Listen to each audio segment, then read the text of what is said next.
Oke, jadi mari kita coba bahas lagi mengenai serialnya dari Rossi Dire. Dan kali ini itu sendiri mengenai isi dari volume ke-9,5-nya, volume ekstra yang akan berisikan mengenai beberapa plot hole ataupun cerita-cerita yang berhubungan dengan cerita utamanya itu sendiri yang belum sempat diceritakan pada adaptasi light novelnya. Salah satunya itu adalah mengenai chapter 1 pada volume ke-9,5 ini sendiri yang menceritakan bagaimana si Alia ini tuh bertemu dengan si Masachika dan juga Yuki saat berada di pusat pembelanjaan. Nah, kalau kalian ingat di adaptasi animenya itu kan ada si Alia waktu ketemu sama Masachika dan juga si Yuki, dan di sana itu si Alia kan diajakin buat makan ramen ataupun mie pedas gitu kan, mie super iblis gitu kan, mie setan gitu kan, yang pedasnya minta ampun gitu. Nah, ada plot di mana si Alia ini tuh tiba-tiba aja bertemu sama si Yuki dan juga si Masachika di sana. Dan pada chapter inilah ataupun chapter 1 inilah pada volume ke-9,5-nya kita dikasih tahu bagaimana Alia bisa bertemu Yuki dan juga Masachika di sana. Nah, jadi pada suatu hari gitu kan si Alia ini tuh ingin pergi ke pusat pembelanjaan, lebih tepatnya tuh ke tempat ataupun toko yang menyediakan perlengkapan ya wanita lah gitu kan, ada pakaian dalam, terus ada kosmetik dan yang lainnya. Nah, di perjalanan ternyata Alia ini tuh sering banget digodain gitu kan, dan hari ini aja ataupun pada saat itu aja si Alia tuh udah 2 kali digodain sama abang-abang sok kece sama om-om cabul juga gitu. Dimana mereka itu mulai tertarik dengan si Alia karena perbedaan penampilannya si Alia yang terlihat seperti orang luar negeri.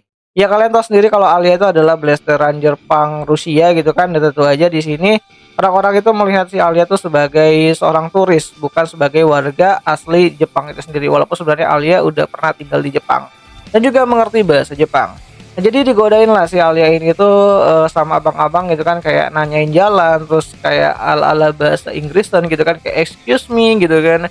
Dan ya di sini si Alia tuh rada-rada merasa gak nyaman lah, dan si Alia tuh mencoba membalas dengan bahasa Rusia gitu kan.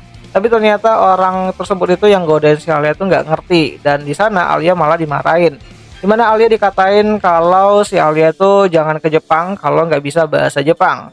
Ya tentu aja hal itu karena si Alia ini tuh mengatakan ataupun membalas perkataan abang-abang yang godain tersebut itu dengan tatapan juteknya gitu. Dan di sini Alia benar-benar merasa kayak ya dia udah gak nyaman banget dan ngomel-ngomel dalam hatinya karena udah 2 kali ya dia di hari yang sama tuh digodain sama abang-abang dan juga om-om cabul gitu. Bahkan di sini Alia juga menceritakan kalau dia tuh masih menghormati orang yang mungkin tertarik sama dia dan mengucapkan ketertarikannya kepada si Alia dengan cara menunduk dan juga cara baik-baik lah. Mungkin si Alia bakalan merespon dengan baik juga. Ya walaupun si Alia tuh juga nggak bakalan setuju sama orang yang tiba-tiba aja mengucapkan ketertarikannya kepada si Alia. Dimana Alia pikir dia bakalan serius sama cowok yang benar-benar ingin membawa si Alia ini tuh menuju jauh ke masa depan. Intinya tuh yang serius lah gitu kan. Dan di perjalanan menuju ke pusat pembelanjaan, Alia akhirnya bertemu lagi sama abang-abang yang sok kece tersebut gitu kan, yang suka goda-godain cewek yang ternyata sedang goda-godain cewek yang lainnya juga. Dimana Alia juga berkata kalau orang tersebut itu hanya peduli dengan pantat wanita aja. Mereka itu orang yang nggak tahu malu. Ya, sambil marah-marah, Alia akhirnya menuju ke tempat pusat pembelanjaan. So, singkat cerita, sesampainya di tempat pusat pembelanjaan gitu kan, ternyata si Alia ini tuh tanpa sengaja bertemu dengan si Masachika. Ya, di sini tuh belum ketemu ngobrol bareng gitu kan, cuma si Alia ini tuh merasa familiar dengan seorang laki-laki yang sedang dia lihat dari kejauhan. Dimana si Alia tuh berpikir bahwa itu pasti Masachika, namun si Alia ini tuh masih ragu. Makanya dia mencoba untuk membututi laki-laki tersebut untuk memastikan apakah laki-laki tersebut itu adalah si Masachika atau tidak. Dan setelah lama berjalan mengikuti laki-laki tersebut, akhirnya si Alia tuh menyadari bahwa itu beneran si Masachika. Namun yang jadi masalah adalah bagaimana dia mencoba untuk menyapa si Masachika.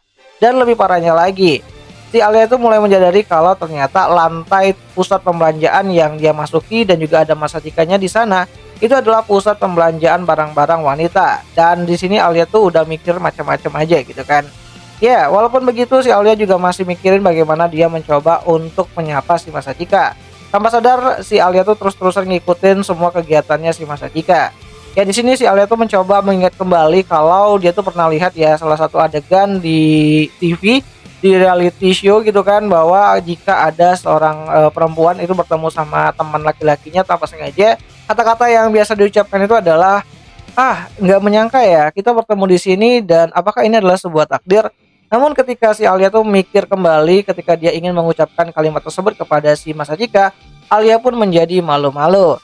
Dan di sini Alia juga masih mikirin bagaimana mencoba untuk menyapa si Masachika, apakah dengan sapaan biasa atau mungkin ya pura-pura ketemu nggak sengaja gitu kan, dan tiba-tiba aja dia merasa terkejut. Nah, saking bingungnya si Alia, tiba-tiba aja si Alia ini tuh merasa ada yang aneh nih. Ternyata ada seorang perempuan juga yang berada di dekatnya si Masachika. Dan perempuan tersebut itu adalah Yuki Suo. Dimana di sini si Alia tuh juga udah mulai macam-macam nih. Dia pikir kalau ternyata Masachika itu sedang melakukan kencan sama si Yuki, dan kencannya itu ya kencan yang tidak boleh diketahui oleh orang lain. Dan saking penasarannya si Alia, dia mencoba untuk mengikuti mereka berdua. Nah, semakin lama si Alia ini tuh mencoba untuk mengikuti si Yuki dan juga si Masachika. Di sini pikiran Alia tuh udah mulai kemana-mana. Dimana di sini Alia tuh berpikir, dimana kencan sesama teman satu sekolah itu adalah sesuatu yang hanya bisa ditemukan pada manga-manga shoujo aja. Namun kenyataannya itu beneran ada, dan saat ini tuh Alia beneran melihat langsung kejadian tersebut. Nah, ketika memikirkan hal tersebut, Alia juga memikirkan kondisinya ataupun posisinya, di mana ketika ada seorang perempuan dan juga seorang laki-laki sedang melakukan kencan yang tidak boleh diketahui oleh orang lain, maka posisi Alia itu adalah seorang pelakor gitu kan, ataupun orang yang sedang mengganggu hubungan orang lain. Tapi ya karena penasaran, Alia masih ngikutin, memastikan apakah beneran si Masachika dan juga si Yuki ini tuh pacaran. Walaupun dalam hatinya si Alia tuh berharap bahwa itu cuman jalan-jalan biasa aja gitu kan, antar teman masa kecil dan juga teman satu sekolah gitu. Namun semakin lama si Alia ini tuh mengikuti si Masachika dan juga mengikuti si Yuki, si Alia malah berpikiran yang aneh-aneh, berpikiran bahwa apakah beneran mereka itu pacaran tapi nggak boleh orang tahu. Karena kalau mengingat latar belakangnya, si Yuki itu adalah anak dari seorang konglomerat, sedangkan si Masachika hanyalah anak yang berasal dari keluarga menengah. Dan karena status sosial yang berbeda tersebutlah, mereka mencoba untuk menyembunyikan hubungan mereka.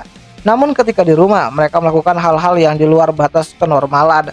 Dan itu malah membuat si Alia ini tuh berpikir macam-macam lagi. Apakah Masachika dan Yuki telah melakukan sesuatu yang di luar kendali mereka ketika mereka berada di rumah, dan mereka bisa bermesra-mesraan sepuas mereka, yaitu menjadi bahan pikiran si Alia sepanjang jalan. Tapi di sini Alia juga mencoba untuk membantah semua pikirannya. Ya, menurut si Alia, meskipun mereka berpacaran, Alia tidak memiliki hak untuk menyalahkan mereka. Namun bagi si Alia, Masachika adalah teman pria pertamanya, dan Yuki adalah teman wanita yang dia dapatkan setelah beberapa tahun pindah ke Jepang. Ya, keduanya adalah teman istimewa bagi si Alia. Tetapi bagi mereka berdua, sosok si Alia itu nggak terlalu istimewa banget, karena mereka juga punya banyak teman. Ya, memikirkan hal tersebut, si Alia tuh merasa sangat sedih dan merasa kesepian lah gitu kan.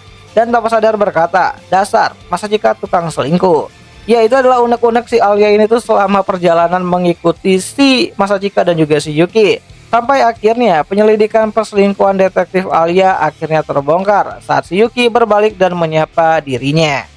Ya, jadi kurang lebih itulah isi dari chapter pertama dari volume ke 9,5 ya dari serialnya Rossi Dire. Ya, jadi ini adalah cerita yang mengisi plot di mana waktu itu si Alia tuh bertemu sama Masachika dan juga si Yuki di pusat pembelanjaan, yang harusnya udah kalian sadari pada saat kalian nonton animenya. Kalau nggak salah tuh di episode 3-an gitu. Dan ya itu aja lah dulu mengenai video singkat kali ini, dan jika kalian suka dengan pembahasan seperti ini, aku bakalan coba lanjutin untuk bahas chapter 2-nya. Dan jika ada yang salah, aku minta maaf, dan sampai jumpa di pembahasan anime lainnya. Jenny.